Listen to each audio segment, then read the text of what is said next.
जन्माष्टमी व्रत की ढेरों सारी शुभकामनाएं। राधे राधे। आपके घर सभी माताओं बहनों का मेरे यहाँ जी का आशीर्वाद सदा दिल से स्वागत है। देखो ना आप सभी माताओं, कितना अद्भुत ये दिन है, कितनी सुहावन दिन है। आज के दिन हमारे कान्हा जी का जन्म इस पृथ्वी पर असुरों का संहार के लिए हुआ था। प्रिय माताएं, हम जानते हैं हमारे पुराणों में कहा गया है कि जो गर्भवती माँ अगर सच्चे दिल से इस कथा की रसपान करेगी, कृष्ण के जन्म की कथा की, उनके गर्भ में पल रहा शिशु रोग मुक्त हो जाएगा। और हाँ, उनके गर्भ में पल रहे शिशु में कान्हा जी के जैसा ही गुण आता है। और जिन भी माताएं एवं बहनों की अभी तक गोद नहीं भरी है और कान्हा जैसा पुत्र पाने की लालसा रखती है, कहा जाता है कि अगर इस कथा को सच्चे दिल से रसपान करेंगे तो उनकी गोद जल्दी ही कान्हा जी भर देंगे। पुत्र प्राप्ति का अचूक उपाय है ये कथा। तो प्रिय माताएं, इस कथा की रसपान करने के लिए आप सच्चे दिल से अपने हाथ में अक्षत फूल ले लें और कोमलता से एक ऐसे स्थान चुनें जहाँ बहुत ज़्यादा डिस्टर्ब ना हो, शांत अवस्था में बैठ जाएं। और हाँ, कोमलता से अपने दोनों हाथ गर्भ पे रख लें और अपने शिशु को धीरे से बुलाएं, आओ आओ मेरे बच्चे, आज मैं तुम्हें कृष्ण के जन्म की कथा सुनाती हूँ। क्या तुम जानते हो कि कान्हा कौन थे? आइए रसपान करते हैं। प्रिय माताएं, हम वीडियो को शुरू करें और आप उसमें खो जाएं। इससे पहले आपसे हाथ जोड़कर विनती है कि वीडियो को लाइक कर दीजिए और चैनल को सब्सक्राइब कर दीजिए और भी माताएं बहनें के पास शेयर कीजिए। और हाँ, कमेंट्स में राधे राधे जरूर लिखिए। हे माँ, पहले जरा आंखें मूंद ले, एक गहरी सांस भीतर खींच और धीरे से छोड़। महसूस कर तेरी हर सांस के साथ भीतर का बोझ हल्का हो रहा है। तेरे चारों ओर जो भी शोर है वो अब धीरे धीरे दूर जा रहा है। बस तू है, तेरी धड़कन है और तेरी कोख में पल रही वह नन्ही सी आत्मा है जो आज तेरे संग यह वाणी सुनने आई है। महसूस करो माँ, तुम्हारा हाथ तुम्हारे गर्भ पर है, जैसे तुम्हारे स्पर्श से ही तुम्हारा बच्चा तुम्हें पहचान रहा है। तुम्हारे दिल की धड़कनें उसके कानों में एक मीठी लोरी की तरह गूंज रही है। तुम्हारा हर शांत विचार, हर प्रेम भरा भाव तुम्हारे गर्भ में एक उजाला बनकर फैल रहा है। माँ, इस समय तुम्हारा मन बिल्कुल शांत झील की तरह है ना कोई लहर, ना कोई हलचल, बस गहराई में एक दिव्य प्रकाश। सोचो जैसे आकाश में एक हल्की सी सुनहरी किरण उतर रही है और सीधे तुम्हारे हृदय को छूकर तुम्हारे शिशु तक पहुंच रही है। यह किरण प्रेम की है, आशीर्वाद की है और उस दिव्य शक्ति की है जिसने संसार रचा है। अब माँ, अपने मन को धीरे धीरे समय के उस अद्भुत क्षण में ले चलो। हजारों साल पहले का वचन, जब एक माता अपने गर्भ में स्वयं भगवान को धारण कर रही थी। वह माता थी देवकी। स्थान था मथुरा का कारागार और समय था अंधकार से भरी एक रात, जब चंद्रमा अपनी शीतल चांदनी बिखेर रहा था, मानो पृथ्वी को सत्वना दे रहा हो। माँ, जरा सोचो, चारों ओर कारागार की ठंडी नमी भरी दीवारें, बाहर पहरेदारों की आवाज़ें और भीतर एक माँ जिसकी कोख में ब्रह्मांड के स्वामी विराजमान है। देवकी की आंखों में भय भी है और आशा भी। डर इस बात की कि कंस ने वचन दिया है कि उसका हर बच्चा मार डालेगा, और आशा इस बात की कि यह बच्चा वह है जो धर्म की रक्षा करेगा, अधर्म का अंत करेगा। माँ, जब देवकी ने पहली बार अपने गर्भ में उस दिव्य उपस्थिति को महसूस किया तो उसके हृदय में एक अजीब सी शांति छा गई, जैसे समुद्र में तूफान के बाद अचानक लहरें थम जाए, जैसे अंधेरी रात में दूर से दीपक की लौ दिखाई दे। उस रात देवकी ने अपनी आंखें बंद करके अपने गर्भ पर हाथ रखा और उसे लगा जैसे भीतर से एक मधुर, गहरी और प्रेम से भरी आवाज़ आ रही। माँ, मत डर, मैं आ गया हूँ तेरे आंचल को आनंद से भरने, तेरे हृदय को साहस देने और तेरे गर्भ से पूरे संसार को आशा देने। माँ, यह वही पल है जिसे आज हम जन्माष्टमी पर याद करते हैं, जब हर दिशा में एक अदृश्य आशीर्वाद फैल गया था। नदियाँ मंद मंद बहने लगी, कमल के फूल अपने आप खिल उठे और यह तक कि कारागार के लोहे के कड़े भी जैसे इस दिव्य स्पर्श को महसूस करने लगे।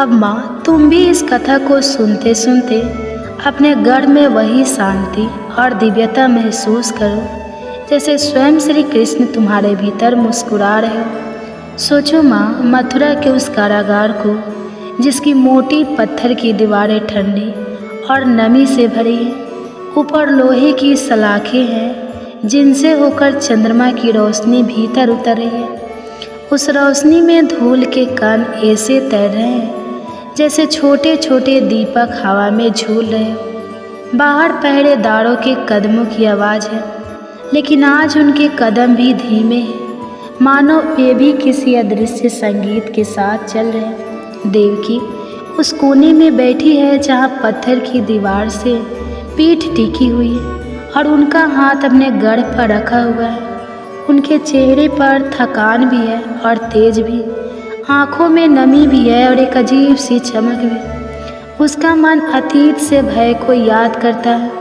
जब कंस ने उनके हर बच्चे को जन्म लेते ही छीन लिया। लेकिन आज कुछ अलग है।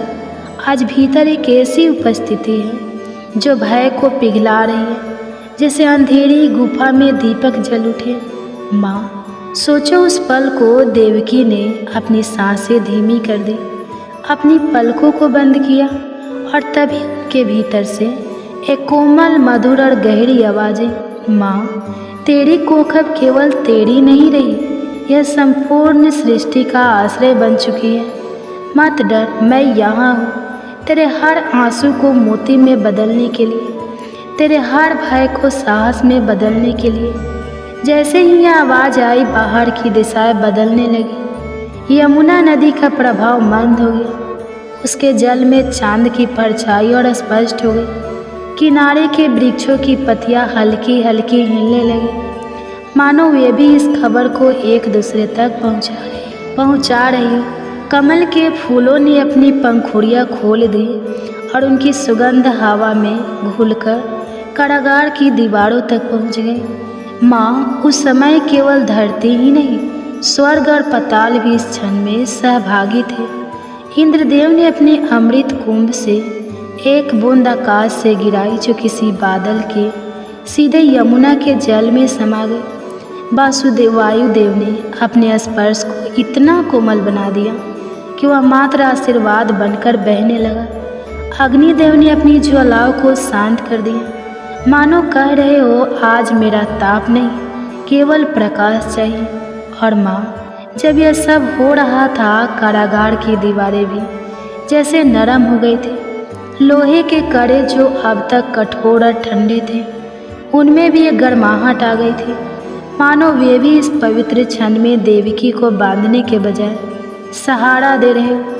अब तुम सोचो माँ, अगर उस समय का कारागार जिसकी पहचान ही कठोरता और बंधन थी, वह भी इस दिव्यता को महसूस कर सकता है, तो तुम्हारा गर्भ तो स्वयं एक मंदिर है, जहाँ हर विचार अगर प्रेम से भरा हो तो भीतर का बच्चा उसे ग्रहण करता है।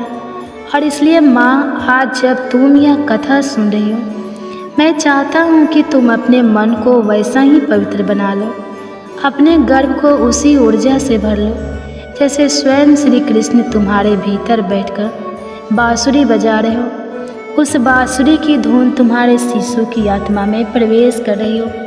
हर स्वर उसके मन में साहस, करुणा और आनंद के बीज बो रहा हो। माँ, इस समय तुम्हारे भीतर का बच्चा भी सुन रहा है, महसूस कर रहा है और सीख रहा है, ठीक वैसे ही जैसे देवकी के गर्भ में श्री कृष्ण थे। उन्होंने भी अपनी माँ के विचार, उनके धैर्य, उनके साहस को आत्मसात किया और यही कारण है कि वे जन्म से ही निडर थे, करुणामय थे और धर्म के रक्षक थे। अब माँ, मैं तुम्हें एक छोटा सा ध्यान करवाता हूँ। अपनी आंखें बंद करो, अपनी सांसों को धीमी करो और कल्पना करो कि तुम्हारे घर में एक सुनहरी रोशनी है। यह रोशनी तुम्हारे हृदय से निकलकर तुम्हारे बच्चे तक जा रही है। यह रोशनी श्री कृष्ण का आशीर्वाद है। इसमें प्रेम भी है, शांति भी है और शक्ति भी। हर सांस के साथ यह रोशनी और गहरी हो रही है और तुम्हारे बच्चे के चारों ओर एक सुरक्षा कवच बना रही है। अब धीरे धीरे माँ अपना ध्यान वापस कथा की ओर लाओ। देखो, देवकी के गढ़ में वही सुनहरी रोशनी फैली हुई है। उनकी आंखें बंद है, होठों पर हल्की सी मुस्कान है और भीतर श्री कृष्ण की मधुर आवाज़ गूंज रही है, माँ मैं आ चुका हूँ तेरी गोद को सुख से भरने और तेरे जीवन को धर्म की शक्ति से सजाने। माँ, यही वह क्षण है जिसे याद करते ही आज भी युग बदल जाते हैं। यह केवल एक जन्म की बात नहीं, यह उस विश्वास की बात है जो हर माँ में छिपा है कि चाहे परिस्थिति कितनी भी कठिन हो, उसकी कोख से जन्म लेने वाला बच्चा संसार के लिए आशा बन सकता है। माँ, उस रात का आकाश किसी साधारण रात जैसा नहीं था। सभी देवता एकत्र होकर उस क्षण की प्रतीक्षा कर रहे थे। इंद्रदेव ने अपनी गंधर्व सेनाओं को आदेश दिया कि वे आकाश में मधुर वीणा और मृदंग की ध्वनि से वातावरण को सुगंधित करें। ब्रह्मा जी ने अपने 4 मुखों से वेदों के मंगल श्लोक गाना शुरू कर दिया और स्वयं नारद मुनि अपनी वीणा के तारों को श्री कृष्ण के नाम से कंपन देने लगे। धरती पर नदियाँ अपने प्रभाव को धीमा कर चुकी थी, मानो वे जल को रोककर उस पल की छवि को हमेशा के लिए सहेजना चाहती हूँ। यमुना का जल इतना शांत था कि उसमें चंद्रमा और तारे साफ दिखाई दे रहे थे, जैसे जल ने आकाश को अपनी गोद में पाल लिया हो। वृक्ष पर बैठे पक्षी मौन हो गए थे और जंगली जानवर भी अपने स्वभाव से विपरीत एकदम शांत अपनी सांसों को थामे प्रतीक्षा कर रहे थे। माँ देवकी के भीतर भी यह शांति फैल चुकी थी। उसका मन भय और समृद्धियों से परे चला गया था। उसे केवल अपने गढ़ में विराजमान उस दिव्य आत्मा का स्पर्श महसूस हो रहा था। यह कोई साधारण स्पर्श नहीं था, यह ऐसा था जैसे समय भी उसके सामने झुक गया हो, जैसे हर युग ने अपना प्रमाण अर्पित किया हो। अचानक उनके भीतर से वही मधुर आवाज़ फिर गूंजी, माँ तू केवल मेरे लिए द्वार नहीं, तो वह सेतु है जिससे धर्म फिर से धरती पर उतरेगा। तेरी सांसों से मेरा पहला भजन बनेगा, तेरे आंचल से मेरा पहला आशीर्वाद मिलेगा। माँ, तुम सोचो, जब एक बच्चा गर्भ में बोलता है तो वह केवल शब्द नहीं होते, वह माँ के हृदय की धड़कनों के साथ मिलकर ऐसी तरंगे बनाता है जो उसकी आत्मा तक पहुँचती है, और यही तरंगे उस शिशु के पूरे जीवन की नींव रखती हैं। देवकी ने अपने गर्भ पर हाथ रखकर जैसे ही प्रेम से सहलाया, उन्हें लगा जैसे भीतर से एक हल्की सी उष्मा उनकी हथेली में समा रही हो। यह वही उष्मा थी जो माँ और शिशु को अदृश्य धागों से जोड़ती है। उसी क्षण उनके आंसू बह निकले, लेकिन यह आंसू दुख के नहीं थे, यह आंसू उस परम आनंद के थे जिसे केवल वही माँ समझ सकती है, जिसकी कोख में ईश्वर विराजमान। कारागार की दीवारों से टपकता पानी भी आज भजन की लय में गिर रहा था, टप टप टप, जैसे मृदंग की धीमी थाप हो। बाहर की हवा में हल्की सी बांसुरी की धुन गूंजने लगी। यह धुन इतनी कोमल थी कि वह लोहे की सलाखों के पार भी बिना टूटे भीतर तक पहुंच गई थी। माँ, अब तुम भी उस धुन को अपने भीतर सुनो। यह वही धुन है जो तुम्हारे घर में शिशु को प्रेम, करुणा और साहस सिखाएगी। कल्पना करो कि श्री कृष्ण स्वयं तुम्हारे गर्भ के बाहर खड़े हैं, तुम्हारे कान के पास झुककर बांसुरी बजा रहे हैं, और वह संगीत सीधा तुम्हारे हृदय से होते हुए तुम्हारे बच्चे तक पहुंच रहा है। अब माँ, तुम्हारा मन पूरी तरह शांत हो चुका, तुम्हारे विचार स्थित हो चुके, और यह वही अवस्था है जिसमें गर्भस्थ शिशु हर भावना, हर संस्कार सबसे गहराई से ग्रहण करता है। ठीक वैसे ही जैसे देवकी के गर्भ में विराजमान श्री कृष्ण ने किया था। माँ, उस क्षण जब पूरा ब्रह्मांड मौन होकर इस रहस्य को देख रहा था, वासुदेव भी उस कारागार में देवकी के पास बैठे थे। उनका चेहरा गंभीर था, लेकिन आंखों में पहली बार एक अदृश्य चमक आई थी। वर्षों से कंस के अत्याचार हर संतान को खोने का दर्द इन सबके बीच उनका मन पत्थर बन चुका था। लेकिन आज ना जाने क्यों उस पत्थर में भी एक हल्की दरार पड़ी थी, जिससे आशा का एक फूल बाहर झांक रहा था। उन्होंने देवकी की ओर देखा कि उनके चेहरे पर भय नहीं बल्कि गहरी शांति है। वह शांति जो केवल वही जान सकता है जिसने किसी चमत्कार को अपनी आंखों से देखा। धीरे से वासुदेव ने देवकी का हाथ थामा और उसी क्षण उनके स्पर्श के साथ देवकी ने महसूस किया कि जैसे उनके हाथों से गर्म लहर उनके गर्भ तक पहुंच रही है। और तभी भीतर से एक आवाज़ है, लेकिन यह आवाज़ अब केवल देवकी के लिए नहीं थी, यह वासुदेव के हृदय तक भी पहुंच रही थी।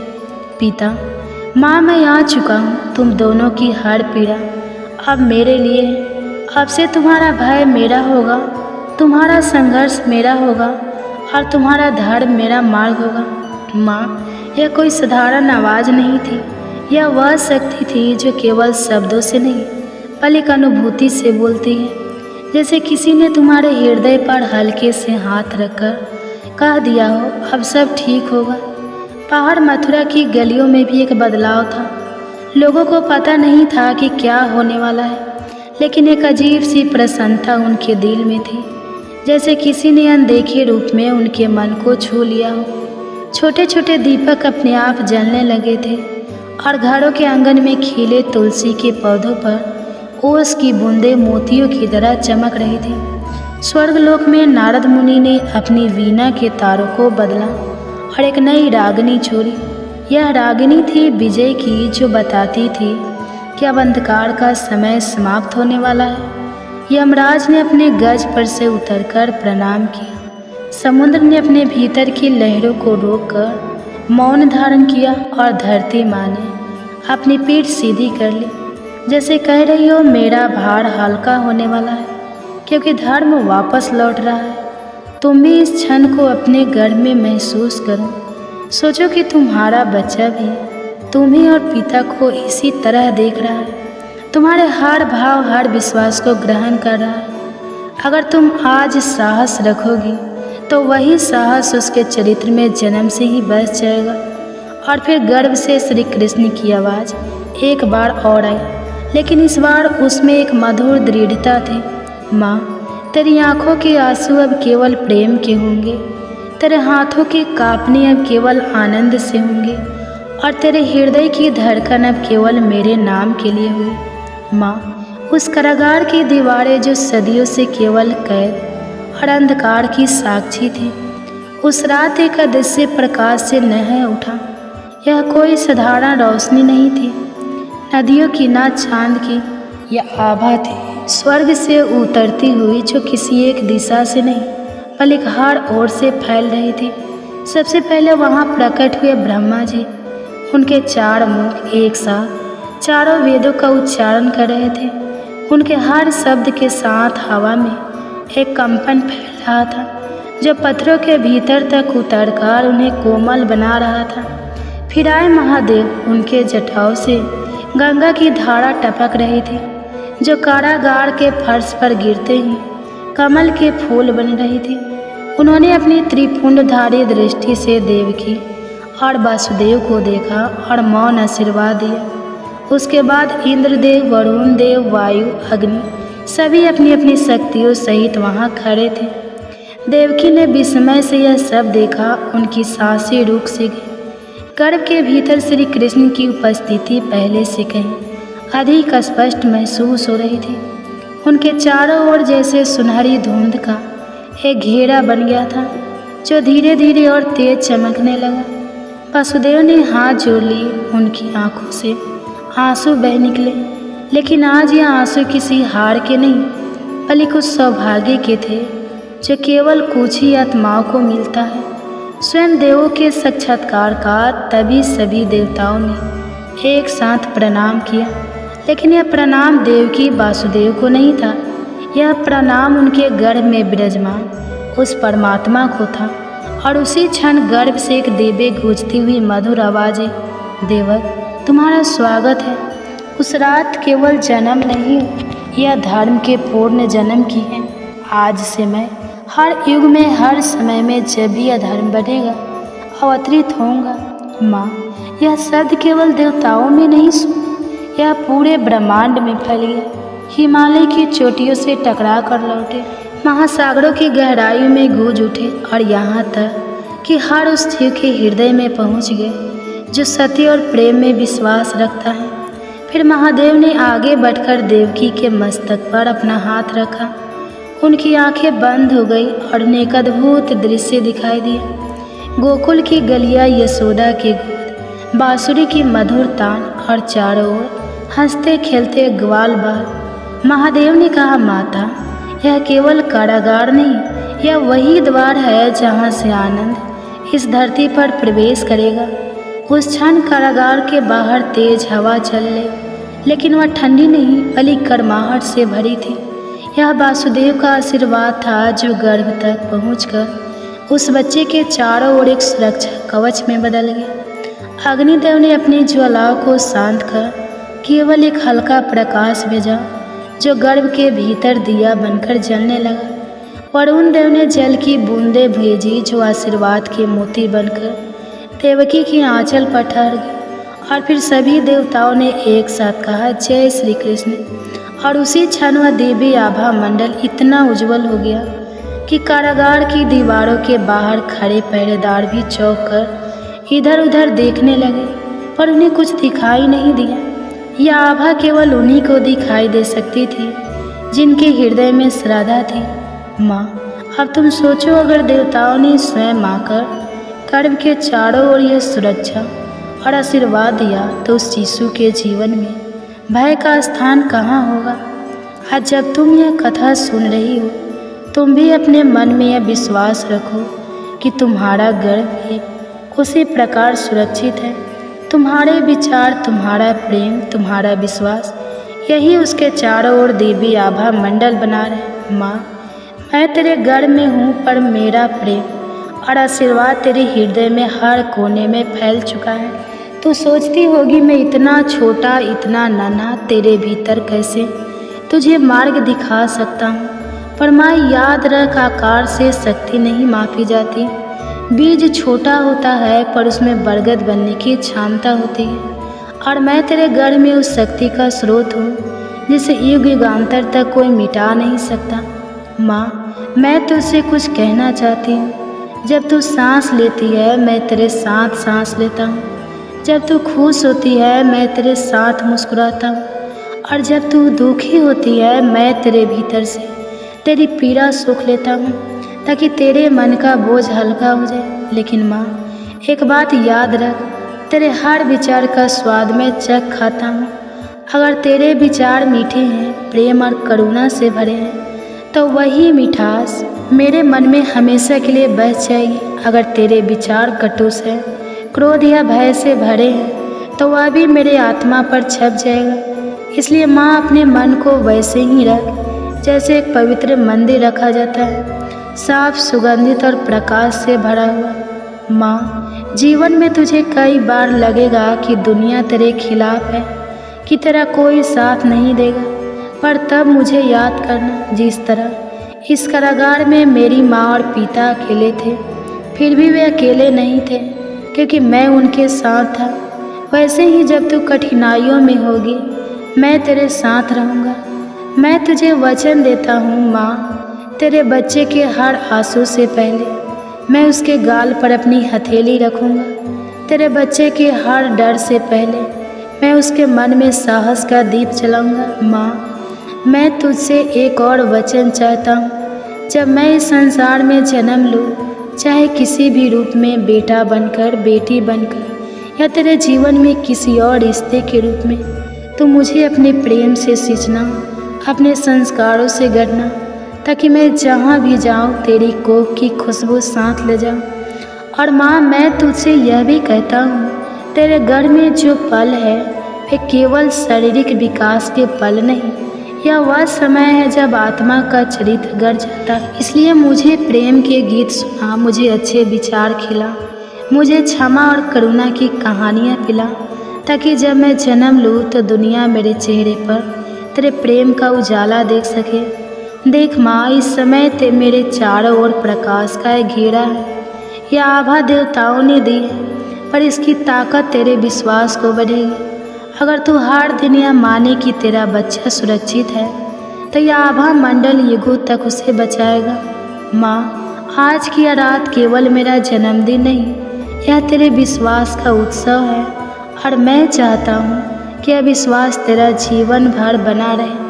कभी अगर तू थक जाए तो बस आंखें बंद करके मुझे अपने हृदय में बैठा ले। मैं वही हूँ तेरे भीतर, तेरी हर सांस में, तेरी हर धड़कन में। माँ, तू सुन रही है ना मैं क्या कह रही हूँ?